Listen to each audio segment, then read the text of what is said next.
Hi kabamba! Kumusta po kayo? May kayon kabamba, tagluto tayo mananti dinindeng. Aglalaok na natnatang mananti nak iluto. One of the best ulam naming mga Ilocano. Ang walang kamatayang dinindeng. Kaya tara, samahan mulit ako dito sa aking kusina. Manood, matuto, at mag-enjoy. Welcome ka ulit dito sa Bamba's Kitchen. Meron ako ditong hipon. Yan yung aking isasahog dito sa aking dinindeng. At ito naman yung gulay na aking pagsasama-samahin. Ito yung bunga ng munggo. Tawag naming mga Ilocano dito ay barawbaw o kaya dadag. At tinatawag din naman pala namin ito na agot. Meron ako ditong kamote, patula, bulaklak ng kalabasa at dahon ng kalkalunay. Ito yung isang klase na wild na kalkalunay. Uunahin ko munang lutuin itong hipon. Akin lamang itong nilagyan ng kunting tubig at kunting asin. Tinakpan at akin lamang itong papakuluan. Pagkakulo naman nito ng 2 minuto ay akin lamang itong hinalo. Maliban sa inihaw na isda o kaya pritong isda ay isa rin ito na masarap na isahog sa dinindeng. Pagkaluto ko naman nito dito sa aking cooking pot na may tubig ay akin lamang ilalagay dito yung ating kamote dahil ito ay aking papakuluan.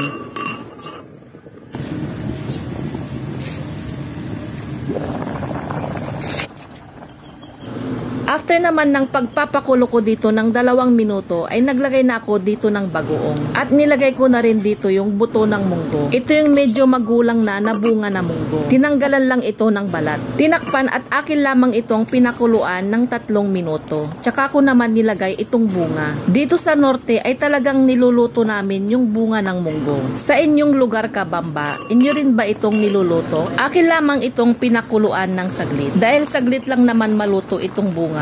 Isinunod ko namang ilagay itong patula. Basta yung niluluto namin ay binagoongan or nilagyan ng buggoong ay tinatawag na namin itong dinindeng. Kahit anong klase ng gulay ay pinagsasama-sama namin. Sa oras na ito ay nilagyan ko na ito ng kunting pampalasa. Optional lang yan kabamba kung gusto nyong maglagay. Nilagay ko na dito yung dahon ng kalkalunay. Kalkalunay ang tawag namin dito sa spinach. Ito yung kalkalunay na medyo malalaki yung dahon. Meron din kasi yung kalkalunay na may mga tinik or diaw-awagan mga siitan. Pagkahalo ko naman dito ay agad ko namang sinunod nilagay itong bulaklak ng kalabasa at itong aking isasahog na hipon. Bali 5 piraso lang yung aking isasahog dito. Yung iba naman dito ay sa ibang araw ko na ito gagamitin. Tipid din pag may time. Ganyan kaming mga Ilocano. Naimpod kami saan kami nga kuripot. Kaya kaway-kaway dagiti kakabsat ko nga Ilocano.